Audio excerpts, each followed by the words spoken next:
예, 수험생 여러분, 이제 오늘 좀 빨리빨리 또 진행을 하겠습니다. 예, 되게 중요한 부분입니다. 노직의 롤즈 선생님 비판입니다. 요런 게 시험에 나는 거죠. 별거 아닌 것 같지만. 아까 제가 보여드렸잖아요. 비교 비판. 자, 노직은 롤즈의 원초적 상황과 무지의 베일의 기초에 자연적이고 사회적인 우연성에 의한 천부적 재능의 우연한 분포가 곧 사회적 자산, 그거는 일종의 공유 자산이다. 영어로는 컬렉티브 어셋이라고 하는데, 그렇게 간주되어야 하며 불평등은 최소 수혜자의 이익에 우선하도록 조정될 때 정당화될 수 있다. 이거를 롤즈의 생각이고, 이거를 반대했다는 거거든요. 그 뭐냐면, 개인의 자연적 자산들은 그것이 자의적이, 내가 원했든 아니든 상관없이 개인이 가져야 할 소유 권리에 해당하며 각 개인은 이로부터 비롯되어 나오는 것들에 대해서도 소유와 권리를 갖기 때문이다. 그냥 소유는 당연한 거다. 이것이 인정되지 않으면은, 그러니까 인간이 살아갈 이유가 없다. 응? 그리고 내가 어떤 경제적 활동, 사회적 활동을 할 이유도 없고, 동기도 없고, 원동력도 없다. 그것도 어느 정도 맞는 얘기죠. 근데 우리 선생님하고 쉬는 시간에 잠깐 얘기 좀 하고 왔는데, 젊은 분의 생각을 제가 들어서 솔직하게 말씀 나눠가지고 참 좋았습니다. 자, 노직의 이론을 바라볼 때 오해해서는 안 되는 점이 뭐냐면, 이것도 제가 뺄까 하다가 넣었어요. 노직이 소유물에서의 정의 혹은 소유 권리론을 주장한다고 해가지고, 그가 부자들에 대해 가난이나 빈곤 문제에 대해 무관심하라고 한 것은 그런 것으로 이해하면 안 된다. 오해하지 말자. 인위적이고 강제적인 재분배를 인정한다는 말의 뜻은 도덕적인 의무를 법적으로 강제해서는 안 된다는 의미다. 노직 얘기가. 복지국가 개념처럼 강제적으로 세금 떼가지고 사회적 약자들에게 이렇게 거의 대부분이 가진 자들의 재산을 갖다가 다 주잖아요. 그 얘기. 그게 좀 안 된다는 얘기예요. 도덕적으로 옳은 것과 법적으로 정당하게 강요할 수 있는 것을 구분해야 돼. 응? 도덕적으로 옳다고 해가지고 그러면은 그걸 법적으로 강제해야 돼? 응? 그 도덕과 뭐가 달라? 자, 칼만 안 든 도둑이란 말도 있잖아요.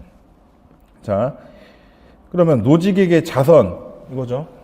mercy, 뭐 적선하는 것도 되고, 인간의 humanity, 원조 등은 개인적 약속, 차원의 약속, 준수처럼 법적 강제의 대상이 아니라 개인의 판단 영역에 속하는 도덕적 의무들이다. 이것도 이제 또 비판 받잖아요. 이렇게 되면 누가 그러면 자기의 소유물을 누가 얼마나 적선할 것이냐. 근데 미국은 합니다. 워렌 버핏, 그 다음에 특히 빌 게이츠 재산의 대부분을 90% 이상을 사회에 기부하겠다 약속을 이미 했잖아요. 이미. 그리고 실제적으로 우리 아들도 물어보던데, 그 아빠 진짜 빌 게이츠가 그렇게 기부 많이 해? 진짜로 해. 빌 앤 멜린다 게이츠는 이혼해가지고 지금은 뭐 아닌 것 같지만은, 그 빌 게이츠 같은 경우도 자녀들한테 이미 얘기를 다 했죠. 언론에 공개했죠. $1000만 정도, 1000억, 10억, 100억 정도만 주고 나머지 수십조 이상의 돈은 다 이제 재단을 통해서 기부하겠다 해서 실제로 어려운 그 아프리카라 백신 보급이나 에이즈 치료 이런 데 많이 기금을 지금 붓고 있는데, 그럼 누가 저한테 물어본 적이 있어. 아니, 빌 게이츠가 그렇게 몇십조 이상의 부자인데 우리 혜택 받은 게 없지 않냐 물어보시는 분이 계셨는데, 당연하죠. 그거는 우리는 세계 10대 경제 선진국이잖아요. 한국 사회 받을 게 뭐 있습니까? 우리나라도 옛날에 받았어요. 50년대, 60년대, 70년대 초? 50년대, 60년대. 미국으로부터 많이 먼저 받았습니다.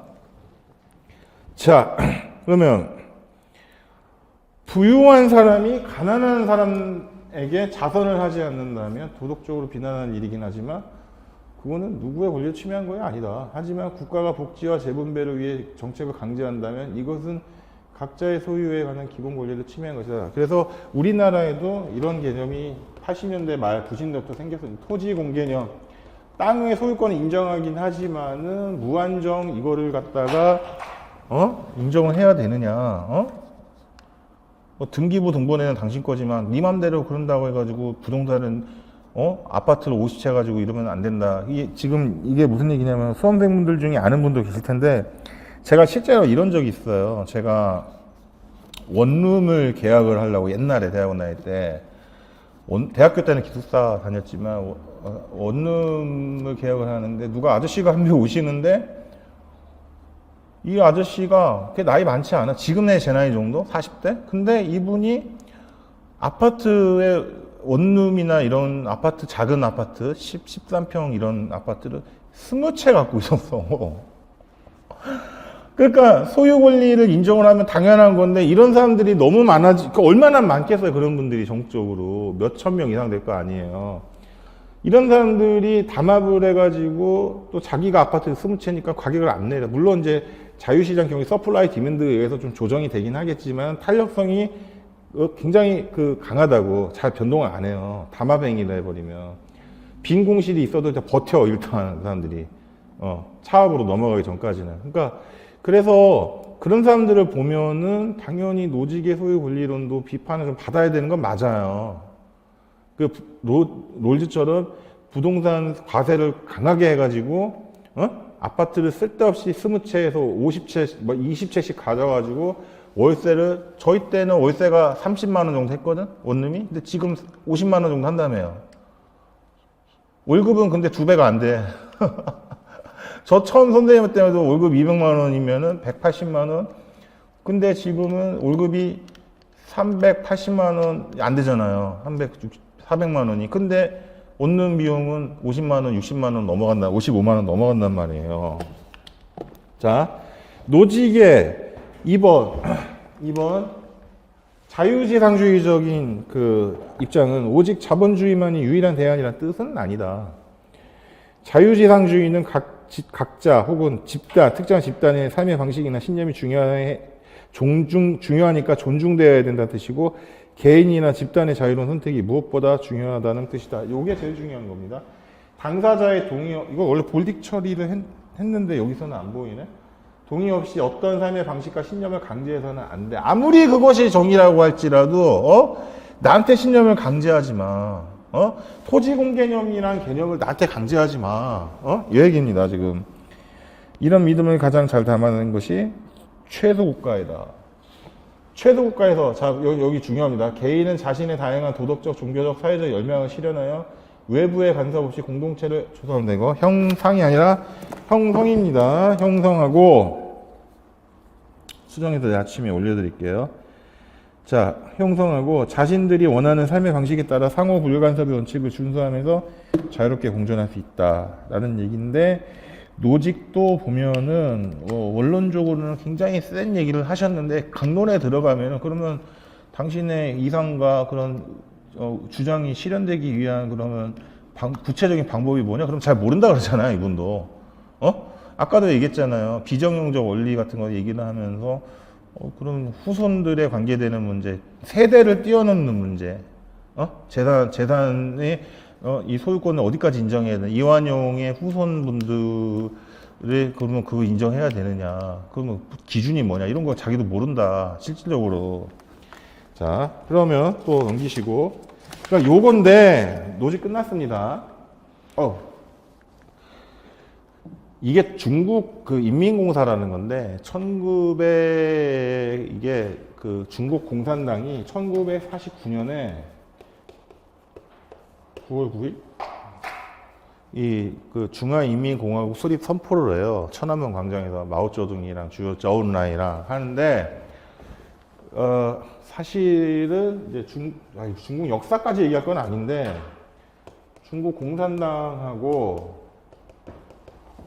그 다음에 대만의 타이완의 국민, 메인랜드 차이나, 여기는 타이완, 리퍼블릭 오브 타이완.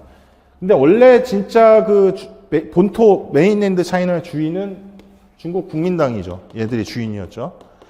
그리고 여기 장제스죠. 장제스. 청나라가 망하고 나서 신해혁명이 일어나죠. 순원에 의해서. 근데 자기들도 다 저기에 자기 정신적인 지도자래, 이 사람이. 근데 이제 나뉩니다. 공산당, 커뮤니스트들하고 자본주의자들로 나뉘는데, 장개석인데, 장개석이 중국 본토를 지배를 했잖아요. 우리나라 일제시대 때. 근데 미국이 또 중국이 공산화가 되면 안 되니까 엄청난 돈을 퍼부어주고 무기 주고 다 줍니다. 군대도 막 100만 명이 넘었어. 공산당은 가진 것도 없고 뭐 무식한 사람들 많고, 그러니까 이제 국민당은 그 상하이나 베이징이나 뭐 광저우나 뭐 이런데 대도시, 홍콩이나 이런 대도시에서 그 난징, 남경이나 이런 데서 그 은행이라든지 대기업이라든지 땅간 지주들의 지지를 받아가지고 이제 정치를 하는데, 한마디로 가진 자들을 위한 편을 좀 들었다. 여기는 중국 인민들의 거의 90%는 95%는 농민들 아닙니까? 대부분이 그 당시. 그러니까 공산당이 노동자 농민에게 파고 들어가지고 이제 게릴라전을 한 거죠. 죽창 들고 가가지고 총 들고 가가지고 이제 지주 죽이고 뭐 이제 해가지고 그 땅을 처음에 몰수해가지고 농민들한테 나눠주고, 소비에트라 그러잖아요. 그 소비에트. 그래서 공산당이 그런 식으로 퍼졌는데, 결국에는 어떻게 되냐면 중국 대륙 자체가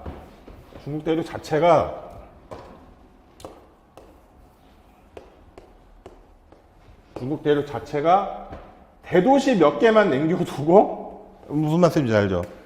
나머지 이런 데는 상하이라든지 베이징이라든지 난징이라든지 뭐 광저우, 홍콩 이런 데는 그 국민당이 그 지도력이 지배력이 지금 영향력이 있는데, 나머지 대부분의 지역에서는 그 수많은 수억 명의 인구 농민들한테는 안 먹혀. 그러니까 공산당이 이겨버린 거예요. 그래가지고 쫓겨가잖아. 대만으로 갈 때 중국 본토거 다 가져갔는데, 그래가지고 지금 공산당이 중국을 딱 지배를 1949년부터 9월 9일로 알고 있어, 제가. 그때부터 이제 이 인민공사를 만들어가지고 전국을 땅을 공동생산, 공동분배, 땅 주인이 없어. 나라가 주인이야. 그래가지고 이때 아침에 새벽 10시 눈 뜨면은 이게 밥집이야, 밥집. 인민공사라는 회사를 만드는데, 다 같이 회사를 만들어가지고 여기서 사람들이 아침밥, 점심밥, 저녁밥을 먹는 거예요. 개인 사유재산이 없어. 진짜 공산주의. 그래서 한 5년, 10년까지는 잘 살아. 왜냐면 중국이랑 난 너무나 못 살았기 때문에. 그런데 생산성이 떨어지는 거야. 이게 내 거가 아니잖아. 소유 권리를 인정을 안 하잖아. 생각을 해봐. 누가 열심히 일해? 미쳤어요? 공산당 간부가 볼 때는 열심히 일하는데, 안 보면은 그냥 대충 놀아. 이해가 되시죠? 뭐라도 밭이라도 하나 더 매야 되는데 안 하는 거야. 생산성이 뚝 떨어져가지고 나중에 이제 물론 모택동이 잘못도 했지만은 뭐 1000만 명이 굶어 죽었다는 얘기 나오잖아요. 망한다고. 경제가 무장창창창 무너져버려, 얘가. 예? 소유 권리를 인정 안 하면 이 꼴이 나는 겁니다. 이제 Y자로 넘어가겠는데, 이분은 아직도 생존해 계신 걸로 알고 있습니다. 이분이 이게 일본 아키히토 전 덴노 왕이랑 좀 닮았는데, 참 하버드대학교 대단합니다. 정치적 평등주의의 목표는 지배가 없는 사회이다. 이것은 평등이라는 낱말이 표현하는 생산소년이다. 지금은 하버드대가 아니라 프린스턴 대학교, 그러니까 아인슈타인 박사 프린스턴대 교수였죠. 여기 고등연구소에 계시대요. 그래서 공동체주의자인데, 아까 맥킨타이어 얘기도 좀 했는데, 지나가는 거. 다음번에 맥킨타이어 끌어드릴 겁니다, 제가. 샌델 박사와 함께 공동체주의를 주장하지만, 뭐 자기는 공동체주의 아니다. 뭐 이런 얘기. 그 실존주의도 보면은 저기도 이게 사르트르랑 하이데거는 사르트르는 실존주의를 했고, 하이데거 자기 실존주의자 아니라고 막 그렇게 얘기를 했지 않습니까? 왈전은 이거는 이제 왈전은 학부생들은 잘 모르시기도 해요. 대학원 가서 듣는 분도 계시고, 롤스의 정의론은 현실적인 삶과 그 동떨어진 추상적인 정의론이 비판한다. 제가 볼 때 올해 시험에 나면은 왈전 알 것 같아. 로직도 롤스는 무조건 나고, 아니면은 롤스랑 이어가지고 엮어가지고 왈저 같이 낸다든지. 분명히 얘기했어요, 여러분. 50%예요, 확률이 지금. 이분의 굉장히 높은 거예요. 추상적인 정의론이야. 야, 무지의 쓴 얘기가 도대체 뭐냐고. 그런 게 어딨냐고. 뜬구름 잡는 얘기 좀 하지 마. 그리고 구성원들이 그들 자신의 제도와 법률을 만드는 모든 역사적 공동체는 필연적으로 삶의 보편적 양식이 아니라, 롤즈처럼 최소 수혜자에게 최대 이익이 되게 하고 정의로운 저축의 원리가 어쩌고 뭐 이런 얘기. 그건 니네 지금 솔직히 말하면 자기 미국에 있는 지금 1970년대, 80년대 요때나 맞는 얘기지. 아프리카 히말라야 가가지고 아프리카나 킬리만자로 산이나 히말라야나 보르네오 섬에 섬나라 가지고 그 얘기하면 피지나 통가에서 그 얘기하면 말이 통하냐고. 말이 안 통한다. 도덕은 현실적으로 죄송합니다. 자, 특수한 양식을 생성한다. 도덕에서 역사가 정격정의. 도덕에서 중립을 지킨 채 공동체의 규범을 정할 수 없으며 도덕은 현실적으로 공동체적 규범에 깊게 각인되어 있음을 강조한다. 따라서 말자는 분배적 정의는 각 사회마다 다르다 주장한다. 사회의 그 문화적, 정치적 다양성, 특수성을 인정하자.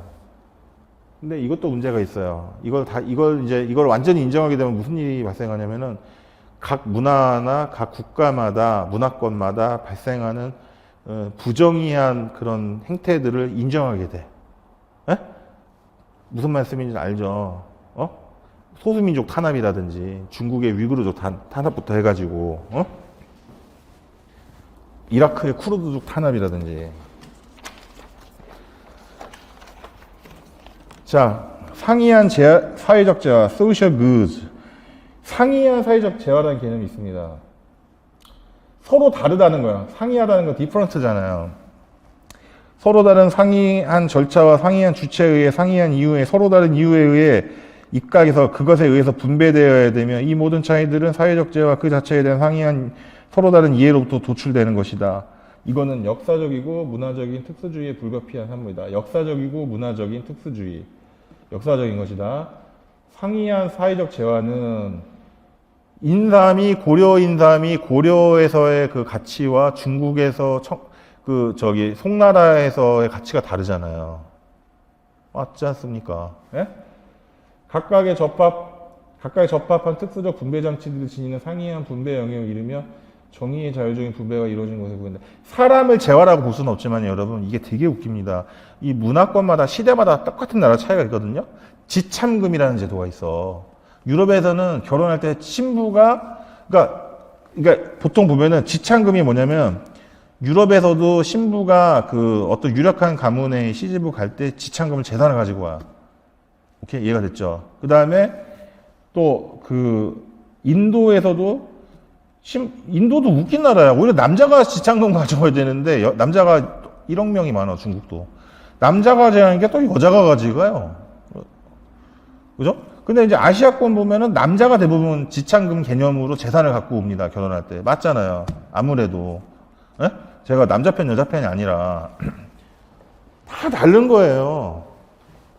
자, 그 다음에 정의의 자율적인 분배가 이루어지는 곳에서 구현된다. 이런 차이들은 사회적인 재화 그 자체에 대한 서로 다른 상이한 이해에서 노출되며 그런 이해들은 역사적, 문화적 특수주의에 불가피한 산물이다. 보건의료라고 했는데 아까도 얘기했지만 공산주의 국가에서는 그 의사의 사회적 지위가 다릅니다. 의료 서비스 혜택이라는 게. 북한에서 얘기해 드렸잖아요. 의사들의 사회적 지위가 높지가 않아. 월급이 적기 때문에. 그리고 실제적으로 의사가 할 수 있는 게 별로 없어. 약이 없어. 마취제가. 북한의 병원에 최근에 다 무너져가지고 평양을 제외하고는 가서 자기가 약을 사가지고 가야 돼, 병원에. 자. 그러면 구체적인 재화 혹은 가치들이 어떻게 분배되어야 하는지 알려면 그 재화가 구체적인 문화 속에서 어떻게 이해되고 있는지를 살펴봐야 된다. 정의와 다원적 평등, spheres of justice. 그러니까 정의라는 건 딱 정해진 거야. 이렇게 보는 게 아니라 이 스피어가 구잖아. 구체. 공처럼 둥글어. 그러니까 이게 뭐라고 딱 하기가 어려운 거예요, 지금. 정의와 다원적 평등의 목적이란 어떤 사회적 가치도 결코 지배의 수단으로 이용되지 않는 사회 혹은 그렇게 이용될 수도 없는 사회를 기술하는 것이다. 여기다 밑줄을 쫙 그어주시 제가 안 쳤네요. 평등이라는 말 그대로 의미를 고수하는 획일적 평등주의를 거부하고 평등이라는 말이 더욱 함축된 더욱 풍성한 내용들과 부합하며 생동하면서도 개방적인 평등주의 나아가 자유화도 양립하는 평등주의를 추구하고자 한다. 여기 지금 아까 얘기했지만 어떤 사회적 가치도 결코 지배의 수단으로 이용되지 않는 사회 그것을 뭐라 그럽니까? 자, 정의와 다원적 평등의 목적이다. 이렇게 합니다. 자, 정의의 문제는 보편주의와 특수주의로 구분될 수 있다는데 여기서 좀 제가 나눴어요. 보편주의는 그러니까 이제 누구에게나 통용되는 진리입니다. 원칙. 보편주의는 동굴에서 걸어나와 도시를 이게 무슨 얘기냐면은 보편주의 관점에서는 평범한 일상인으로서 찾아볼 수 없는 유토피아 이거 비판하는 비꼬는 거예요. 이게 지금 어느 나라 얘기하고 있니? 도대체? 지금 너 먼 나라 얘기하고 있니? 그래서 저기 무제벨 같은 저기 먼 나라 얘기 좀 하지 마. 이 얘기하는 거예요.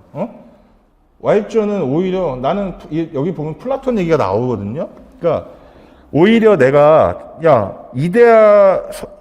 이데아를 플라톤 동굴에 같이 있다 나간 사람이 이데아의 세계 그러니까 그 진정한 세계를 보고서 돌아오잖아요. 너 이 동굴 나가자고. 이데아의 세계로 가자. 근데 안 간다 그러잖아, 사람들이. 그래서 동굴에 gat혀 있는 사람들이 비판하잖아요, 플라톤은. 그러나 와일저는 나 그냥 차라리 여기 있을 거야. 내가 사는 세계가 진짜라고. 어디 얘기하는 거야, 너 도대체 지금? 응? 자, 그래서 정의라는 것은 정의를 논하는 것은 사실상 내가 살고 있는 특수한 상황에 의해서 이해되어져야 되는 거다. 이렇게 얘기를 하는 겁니다. 원초적 입장, 이거 아주 신랄하게 비판해. 가상의 사고 실험은 결코 정의로운 사회를 만들어낼 수가 없어. 뻥이야. 실험 불가능해. 검증도 불가능해. 평등한 사회란 사회적 가치들에 대한 우리의 공유된 이해 속에 존재하는 실천적인 가능성으로서 우리의 손길이 닿을 수 있는 범위 안에 존재하는 것이다. 우리가 실제로 살아가는 세계입니다. 평등한 사회란. 그래서 정의론이란 일상인들이 이해하기 어렵고 현실과 동떨어진 추상적 이론이 아니고 빨간색은 아니고 일상인들의 이해와 가까운 거리에 머물면서 이겁니다.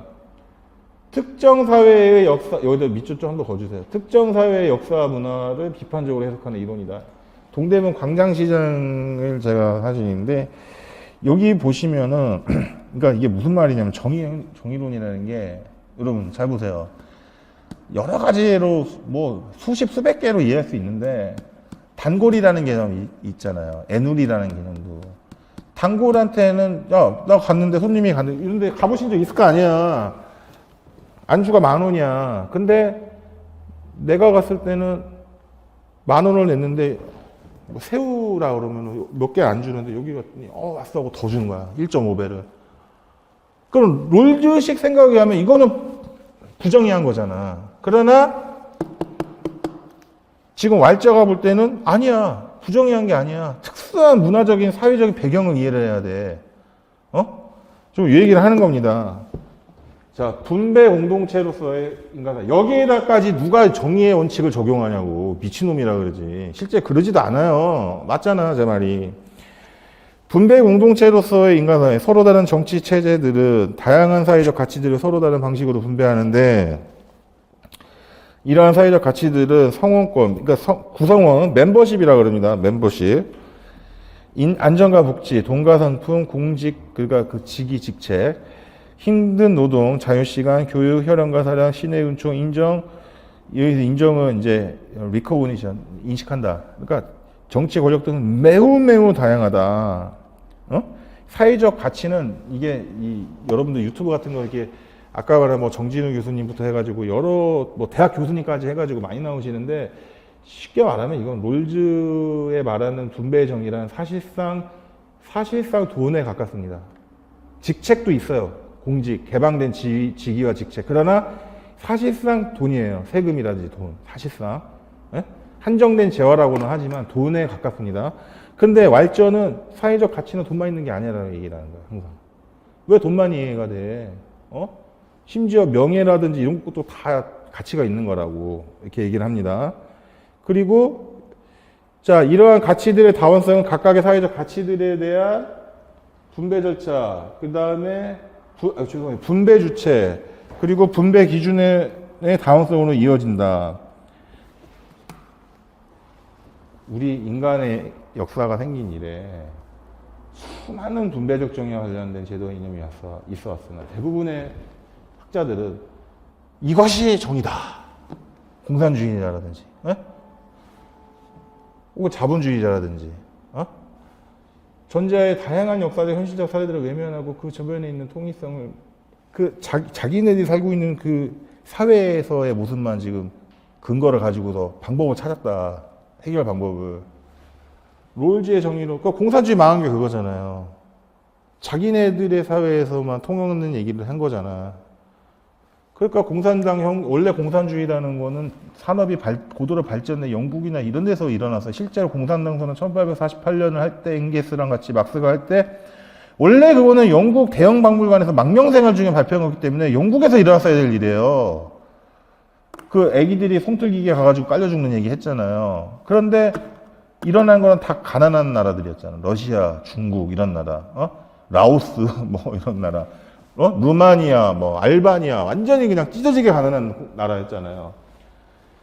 자, 롤즈의 정의로는 이상적으로 합리적인 사람들이 자신들과 관련한 특수한 상황에 대해 전혀 모르면서 추상적인 가치들과 대면하여 아까 말한 건 무지의 쓴 상태에서 야, 너 최소 극대화를 해야 돼. 이런 얘기.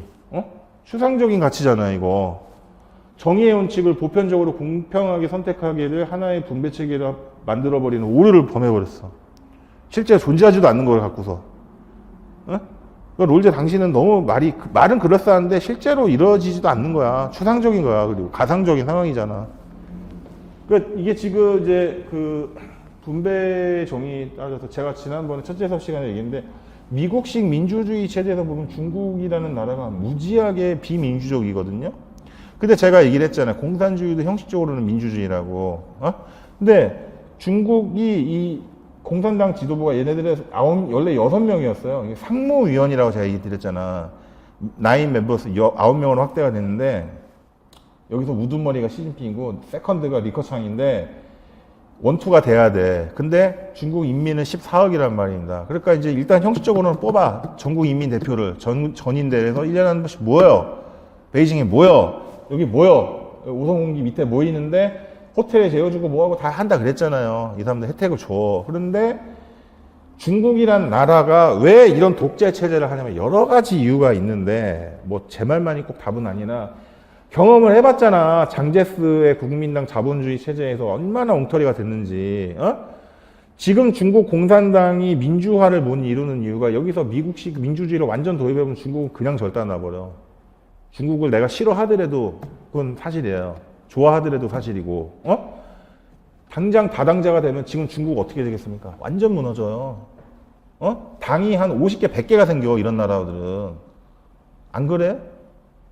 소수민족 독립은 그건 다른 얘기라 치고 난리가 나. 그럼 완전 시스템 다 무너져. 그러니까 얘네들은 그 공산당 전인대 대표회의에서 상무위원들 9명을 뽑아버려. 그리고 이 중에서 가장 힘 있는 애가 넘버1이 되는 거야. 이 인간이 되는 거야. 이 사람은 원래 다음번에 한 2년 하고 물려주는데 아직도 안 물러나고 있어. 더 하려나 봐요. 그러니까 이렇게 되면 이제 중국도 위험해지는 거야. 지들도. 하나만 알고 둘은 모르는. 자, 36쪽 4번 롤즈의 정의론 비판. 1번. 이상적이고 합리적인 사람들이 자신들과 관련된 특수한 상황에 대해 전혀 모르면서 추상적인 가치들과 대면하여 보편적인 정의 원칙을 공평하게 선택하게 될 분배 체계는 오직 하나뿐인 체계라고만 보기 어렵다. 정의의 원칙이라는 것은 롤즈식으로 이성적이고 합리적인 사람들이 무지의 배를 써가지고 선택하게 될 상황이 아니다. 자, 그리고 그런 정의의 원칙이, 그런 체계가, 그러한 절차가 다른 나라에서 통할 거냐. 아까 얘기했잖아. 섬나라 안 통한다고. 피지 같은 나라에서. 통할 수도 있겠으나 안 통하는 경우도 많을 것이다. 그 얘기는 계속 나갈 겁니다. 2번. 원초적인 입장에 있던 사람들이 무지의 배를 벗고 일상현실로 되돌아왔을 때 무지의 배에 있다고 주장을 하지만은 그렇게 무지의 배를 쓴 상태로 한번 생각을 해보고 오케이 그렇게 하자 하고 오케이 합의해. 우리가 죽을 수는 없으니까 하자 해놓고 딱 와가지고 현실에 돌아와 보니까는 막상 그거 지키려고 그러니까 안 돼. 이거 내가 손해보는 것 같아. 현실의 세계에서는. 세금을 지금도 10억을 벌면은 45억을 내라는데 만약에 그러면 12억을 벌었더니 49억을 내라 그러면 내실 거예요? 여러분들? 물론 여러분 선생님 하실 분이지만. 그죠? 그런 일이 생긴다는 거예요. 자, 그래서 자, 분배적 정의의 문제는 합리적인 개인들이 이러저러한 종류의 보편화 가능한 조건들에 의해서 무엇을 선택하는가 하는 문제가 아니고, 초도국대화 전략, 내가 진짜 거지가 되느냐, 왕자가 되느냐, 이 제도를 택할래? 아니면은 거의 사람들이 그냥 또이또이하게 태어나는 사회 시스템이 태어나는 걸 택할래? 그런 문제가 아니고 현실 속에 내가 지금 바로 지금 현재 세계의 존재 우리 배웠잖아. 지금 하이데거에서 현존재. 현실 속에 존재하면서 문화를 공유하고 있는 일상적인 개인들이 무엇을 선택하고자 하는가 문제가 돼야 된다. 정의의 문제들은. 놀지 말라는 얘기 아무리 해봐야 뭐 지금 에티오피아 가서 당신 얘기 안 통한다고 한번 당신 에티오피아에 가가지고 그 나라 국무총리 대봐 당신의 정의 원리 실현될 것 같아? 당신이 1980년대 아파르트헤이트 남아프리카하고 인종차별된 국가 가가지고 롤즈의 정의의 원칙 2가지 적용하려고 그래봐 되냐고. 안 돼. 당신의 정의의 원칙이 지금 신정국가 이란에 가가지고 이슬람 국가 가서 해? 안 돼. 말도 안 되는 얘기 좀 하지 마. 그 얘기예요. 정의의 원칙들 그 자체는 다원주의적이다. 여러 가지의 모습이 있다. 서로 다른 상이한 가치, 사회적 가치들은 상이한 근거에 따라 상이한 절차에 맞게 상이한 주체에 배분되어야 된다. 자, 요거는 뭐 역사적이고 문화적인 특수성의 산물이다. 요것도 그냥 밑줄 좀 쳐주세요, 여러분들. 요거. 네, 아유, 감사합니다. 자, 그러니까 이게 네팔 같은 나라의 예시인데, 뭐가 좋다 나쁘다가 아니라, 원래 보통 보면은 이제 한 100년 전만 해도 일부 다처제가 많았죠. 왜냐면 돈과 권력을 가진 자들이 대부분이 남성이었으니까. 근데 이게 특수한 상황인데, 예를 들면은, 네팔이라는 그러니까 네팔에서도 고산지대 일부 부족은 1처다부제가 있거든? 진짜 찾아보시면 나와요. 근데 왜 그러냐면은, 그러니까 아무렇지도 않아. 부인이 한 명이 남편이 3-4명이에요. 그 남편들 형제도 있고, 형제가 아닌 동네 사람, 형동생도 있어요. 깜짝 놀라서 충격받았어. 왜 그러냐면 한번 얘기를 했던 얘기 같은데, 이런 해발 막 4,000m에서 5,000~6,000m 되는 고산지대 사람들은 이 젊은 여성들이 이런 데 안 살아요. 살겠어? 도시로 다 빠져나가지? 카트만두 이런 데로 다 그러니까, 그런데 거기 사는 사람들은 가족은 유지해야 되고 혼자 살 수는 없잖아. 남자들이 마을에 한 30명인데 다 남성 총각들만 노총각 할아버지들 살 수는 없잖아. 여자들은 한 7명인데 남성은 30명이 사는 마을도 있을 거 아닙니까? 그렇잖아요. 그래서 그런 데는 1처다부제가 있습니다. 지금도 있어요. 거대 관념으로서의 정의, 분배적 정의. 분배적 정의와 관련한 모든 가치들은 사회적인 가치들이에요. 그러니까 분배의 정의를 롤즈처럼 원리 원칙을, 정의 원칙을 1원칙, 2원칙 세워놓고 딱딱딱 거기에 들어맞게 절차대로 따져가는 게 아니라 거대한 틀로 보자고. 거대한 틀. large idea. 자, 롤즈의 생각이 사실은 되게 비판을 많이 받죠. 정의의 원칙을 분배의 정의는 사회적 약자들에게 최소수혜자에게 최대이익이 된다 이렇게 얘기를 하면 그 자체가 되게 추상적이거든요. 그렇기 때문에 모든 사람들에게 정의의 문제를 그런 최소수혜자에게 최대이익이 되게 하는 그런 어떤 구체적인로 적용되고 있는 원칙이 아니라 추상적인 그 이론이 돼버려요. 그래서 비판받는 거예요. 그런 추상적인 이론은 되게 특수한 문화권의 상황에 있는 사람, 에스키모한테 그게 통하냐고. 에스키모한테 통하냐고. 에스키모는, 그러니까 분배의 정의를 꼭 돈만으로는 볼 수 없고, 그렇다고 해서 꼭 남녀 관계로만 볼 수는 없으나, 라지 아이디어로 보자 얘기야. 에스키모는 옛날에는 그랬다며. 손님이 오면은 자기 부인을 하루를 보내게 해줬다 그러잖아요. 그 옛날에 그랬대잖아. 근데 지금 에스키모는요, 거의 99%다 학교 다니고 도시에 삽니다. 이글루에 안 살아요. 지금 에스키모는. 자, 그리고 보시면 2번 사람들은 그들이 사회적 가치들을 구상하고 창출하며 소유하고 채택하는 바로 그 방식 때문에 구체적인 정체성을 갖는다. 모든 도덕적 물질적 세계에서 통용될 수 있는 기본적 가치들의 집합을 단 하나로 구상하는 것은 전혀 불가능하다. 왈저부터는 돈으로만 가치들을 보지 않는다고 제가 분명히 얘기 드렸죠. 우리가 소중하다 생각하는 건 다 밸류가 있어. 가치가 있어. 인간관계도 포함해요. 이건 넓게 보면. 가치들의 이동을 결정하는 것은 그 가치들의 의미이다. 내가 거기에 대해서 의미를 부여하느냐 안 하느냐. 이게 소중하다 생각하느냐 안 하느냐. 자, 맞는 얘기 아닙니까? 옛날에 조개더미가 무슨 화폐 기능을 대신했다는 말도 있잖아요.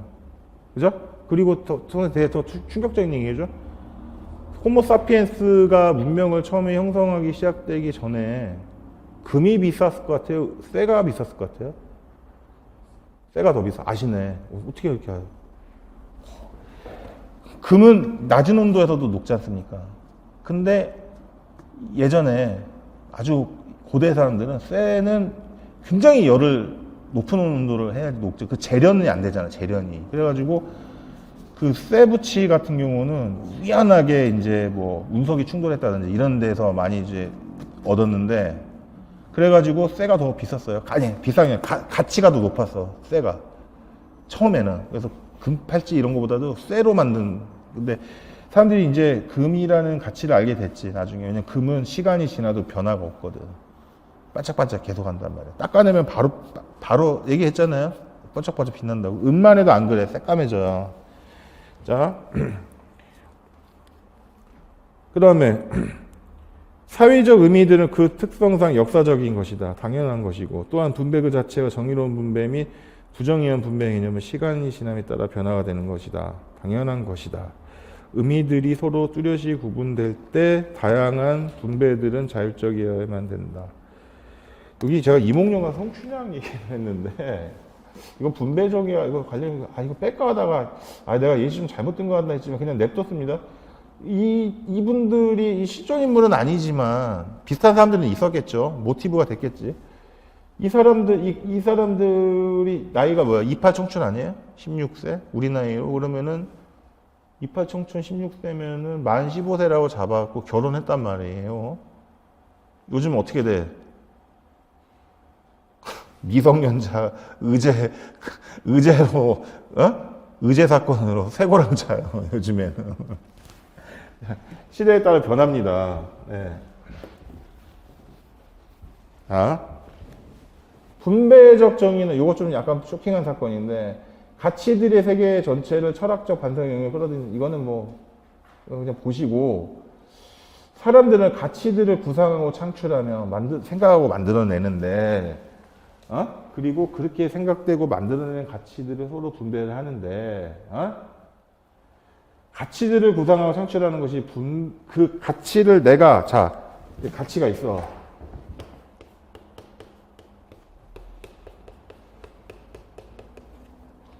이게 롤즈식 사고방식인데, 이거는 발저식 사고방식이야. 잘 보세요. 롤즈는 무슨 생각이냐면은, 노직의 주장이에요. 분배의 원리를 먼저 만들고 가치에 대해서 논의를 하는 거야. 이게 더 중요해. 1원칙, 2원칙 따져. 이거 잘못했어. 야, 분배의 원칙이라는 게 어떻게 먼저 존재해? 우리가 가치가 있다고 생각하는 뭐 사물이나 어떤 사회적인 재화가 먼저 존재하고 나서 이것의 존재를 인정하고 난 다음에 그 특수성과 문화적인 다양성을 인정한 다음에 그 맥락에 맞게 분배의 방식을 정해야지. 어떻게 너는 먼저 무지의 배를 써가지고 존재하지도 않는 세상에 가가지고 분배의 원칙을 먼저 생각을 낸 다음에 가치를 따지고 있냐 이거야. 여기는 얼마를 분배하고 뭐 이런 거 있잖아. 사회적 재화를. 당신 잘못됐다 얘기야. 선후관계가 거꾸로 됐다. 근데 이게 좀 맞는 얘기 같기도 해요. 특수한 상황. 예를 들면 이거 되게 잔인한 얘기인데 그냥 들겠습니다. 이게 안데스 산맥에 80년대에 실제로 그 비행기가 추락을 했거든요. 그래가지고 사람들이 이거 나중에 이거 아세요? 얼라이브 영화? 몰라 이거? 모르세요? 얼라이브라는 영화가 있는데 조금 죄송해요. 좀 잔인한 얘기입니다. 이 사람들이 추락을 했는데 안데스 산맥 겨울에 추락을 해. 하필이면은. 그러니까 좀 여름이었으면은 눈이 녹아서 좀 내려갔는데 그래서 버팁니다. 그 식량이 떨어져. 그래가지고 이 냉동되니까 시체들이 안 썩지. 그러니까 어떻게 해? 살아남아야 되잖아. 어떻게 해? 분배의 방식을 정하고 가치를 결정하는 게 아니야. 이 사람들은. 사람의 사체를 일부 먹습니다. 진짜로. 그런데 이거를 종교적인 신념이나 어떤 자기 개인의 내면적인 도덕적 신념을 거부하는 사람도 있거든요. 다 굶어 죽었어. 근데 그걸 먹은 사람은 살았어. 그리고 봄에 가까울 때까지 조금 버티다가 그 이제 좀 체력 좋은 사람이 내려가가지고 구조대를 불러와요. 근데 조금 쇼킹한 예를 들어 좀 죄송한데 뭐 굳이 쇼킹하면은 생각하지 않으셔도 되고, 그러니까 분배적 정의의 원리를 먼저 나누고 나서 어떤 사회적인 재화의 가치를 규정하는 게 아니라, 내가 지금 처해 있는 특수한 상황과 사회적인 맥락의 역사적인 특성을 이것이 먼저 중요하고 나서 이것에 맞게 분배의 정의를 정한다. 분배 원리를 정한다. 자, 세계 안에 존재하는 가치들은 가치의 구상과 창출이 사회적인 과정이기 때문에 의미들이 공유하면 이러한 철학자들이 참 말을 어렵게 하는데 그러한 이유 때문에 가치들은 상이한 사회에서 상이한 의미를 갖게 된다. 이게 뭘 말을 어렵게 하죠. 서로 다른 그 가치가 어떤 의미를 갖게 되려면은 그 사회적인 과정이 있었어. 인도의 소가 지금도 차 지나가면 막고 있잖아요. 왜 안 주고? 이거 불교 공부하신 분들 조금 보신 분이 있을 거예요. 인도에서 왜 서로 이렇게 신성시하느냐? 인도 같은 나라는 인구는 굉장히 많고 또 땅도 굉장히 넓고 농업국가였기 때문에 농사를 져야 되거든요. 그치? 그러면 소는 굉장히 쓸모있는 동물이에요. 왜 그럴까요? 소가? 왜 쓸모있어요?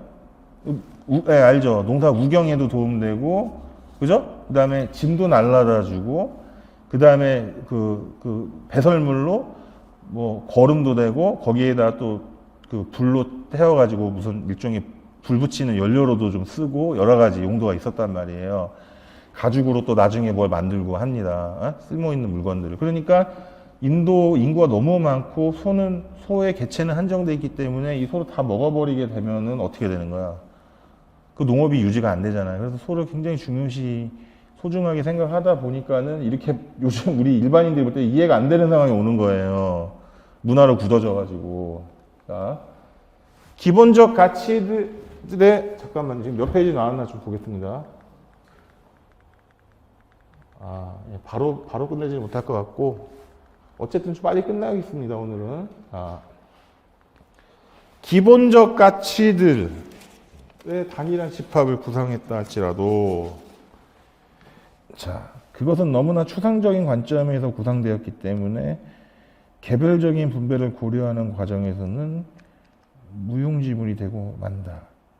그러니까 예를 들면 최소 수혜자에게 최대 이익이 되게 해라. 그러니까 극빈자 혹은 뭐 장애를 가지신 분 혹은 환경적으로 어려운 분들에게 최대 이익이 되게 하는 정책들과 분배를 하라라고 원리를 세웠다고 하지만은 실제로 그런 게 현실적으로 볼 때 분배를 사회적인 재화 돈이라고 하면 나눠줄 때 물이라고도 할 수 있죠. 먹는 거라든지. 보니까 안 돼. 왜 안 돼? 이거 무슨 드라마예요? 이거 미드 로스트라는 유명한 시즌 굉장히 많이 나는데 실제 그런 분배의 원리, 정의의 원리가 이런 섬에 봐봐. 이런 섬에 여기에 사람이 빠져들게 되면은 정의의 원칙이 적용이 되겠냐고 제대로. 게다가 고기를 나눠주는데 이 중에 예를 들면 한 명이 나 이슬람 신자야 돼지고기 먹겠다, 나 돼지고기 안 먹겠다 해버리면 어떡할 거냐고.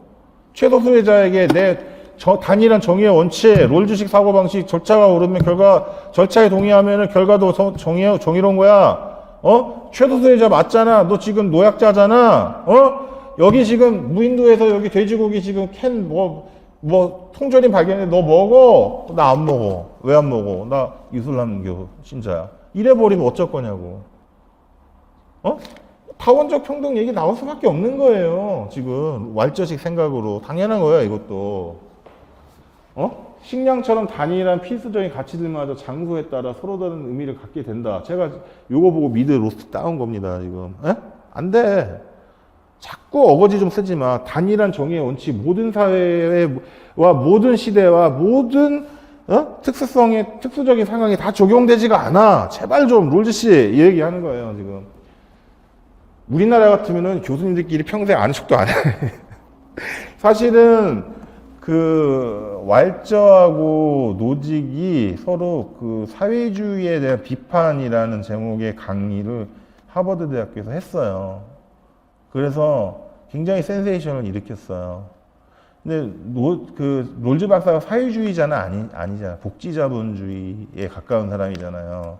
근데 그거보다 더 세지면 어떻게 되냐면은 저기가 됩니다. 저희 북유럽으로 민주사회주의가 돼요. 스웨덴 같은 나라. 예. 자, 모든 분배는 해당 가치의 사회적인 의미에 따라 정의로울 수도 있고 그렇지 않을 수도 있어. 자, 여기 이거 뭐예요? 미드인데? 워킹데드 몰라? 워킹데드? 좀비? 이거 디스토피아, 미래사회 절망적이나. 여기 보시면은 여기에서도 보면은 막 통조림 나눠주고 무기 나눠주고 막 이런 게 나온단 말이에요. 근데 얘가 여기 데릴이고 얘는 맥이 여자 주인공. 그다음에 여기는 캐럴. 이분은 누구시지? 왕이신가? 왕인 것 같은데 얘가 나쁜 놈이죠. 네건이라고. 얘가 아주 나쁜. 여기는 이 사람들은 문명이 무너지기 전에 가치관을 가지고 있는 사람이에요. 그리고 여기 주인공이 빠졌어. 누구냐면은 누구냐 주인공이. 여기 데릴이고 릭입니다. 주인공이 릭인데 보안관이셨는데 그러니까 정의로운 사람이죠. 그런데 이제 릭이 시즌 한 8인가 9에서 사라져요. 죽은 건 아니고 네건이라는 애가 시즌 7에 출연하는데 독재자입니다. 그래서 자기 말을 듣는 사람들에게는 먹을 거를 다 나눠줘. 그리고 자기 말을 듣지 않는 사람들은 다 죽여버려. 본보기로 한 명. 다 죽이지도 않아. 사람들은 노동력, humans are resources라고 그래. 이 사람. 그래가지고 사람들로부터 말을 안 듣는 사람 본보기로 한두 명을 죽인 다음에 굴복한 사람들에게 뭐 한 달에 한 번씩 찾아와서 너네들이 모은 자원을 식량이나 뭐든지 사람도 포함해서 사람도 뺏어가요. 그래서 반을 내라 상납하라 그래. 그래서 이 네건이 와이프가 여러 명이에요. 젊은 여자들이.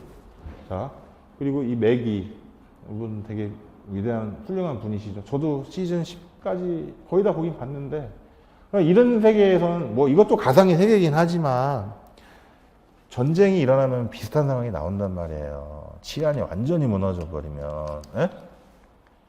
그거 아세요? 제가 신혼여행 갔는데 푸켓인데 쓰나미로 인해서 사람들이 물에 빠져 죽었잖아요. 그때 빠져 죽었는데 무서운 얘기를 하더라고.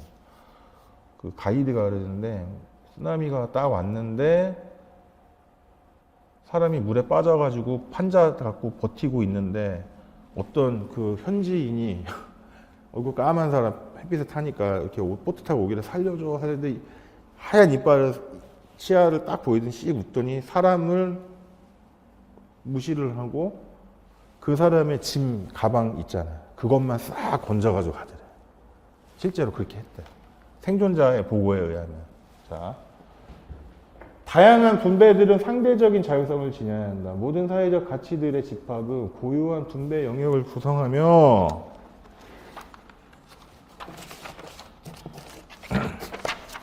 자, 이거 5번까지 하고 쉽까요? 5번까지 하고 그리고 빨리 끝낼게요. 한 30분 정도. 자, 그 분배 영역에서는 오직 특정한 기준과 제도들만이 적절한 것이다. 내가 살고 있는 사회에서 만들어진 정의의 원칙과 분배의 과정이 꼭 정의로운 게 아니야. 롤즈 박사, 당신 생각을 해봐. 여기 지금 이게 어디 카타콤이 뭐냐면은 예수님 돌아가시고 나서 부활하셨다고 하죠. 종교적으로 AD 30년 정도 잡고 313년 콘스탄티누스 황제가 기독교를 공인하기 전까지 그리스 소아시아 반도 지역에 그때는 이게 그 당시 기준으로는 사이비 종교죠. 그 당시 기준으로는 기독교인들 잡아 죽였습니다. 그래서 제가 얘기했잖아. 물고기 마크가 이게 교회 상징이라고. 물고기 마크. 지금도 교회 가면은 물고기 마크 스티커 있다고 했잖아요. 이분들은 여기 성경에는 뭐 개신교 분들은 뭐 스테반 집사님 얘기 많이 하시는데 이때 초기 교회 사람 지하교회예요. 지하 동굴인데 이게 공산주의였어요. 그래서 자기들이 밖에서 뭐 이렇게 뭐 농사 짓고 뭐 하고 하면 와가지고 똑같이 나눠 가지고 실제로 누가 시키지도 않았는데 완전 공산주의, 진짜 공산주의. 그래서 이런 거를 생각을 하면은 당신 롤즈식의 분배종의 원칙이 여기서는 말이 안 되는, 통하지도 않는 얘기다. 어? 상대적 자율성은 사회적 의미들과 마찬가지로 비판적 원칙이다. 모든 사회적 가치들과 모든 개별사의 분배 영역에 있어서는 기준들이 따로 존재한다. 이렇게. 어? 그러나 이 기준들은 권력자들에게 침해되고 로마 제국이 갑자기 기호에 쳐들어와가지고 다 꺼내. 이게 무슨 짓이야? 어? 황제에게 세금을 바쳐야지 이게 뭔 짓이야? 막 이런 식으로. 그런 가치들은 침탈되며 영역들은 침범된다. 어? 로마 황제가 기독교에 박해한 게 남의 나라 얘기가 아니라고 현대 국가 얘기야. 이게 시대만 다른 것 뿐이야. 이 얘기하는 거예요 지금. 자, 지배와 도미넌스 모노폴라인 이거는 좀 쉬었다가 하겠습니다. 그럼 거의 다 오늘 조금 빨리 끝날 것 같아요. 잠깐만 쉬었다가 이따가 또 뵙겠습니다.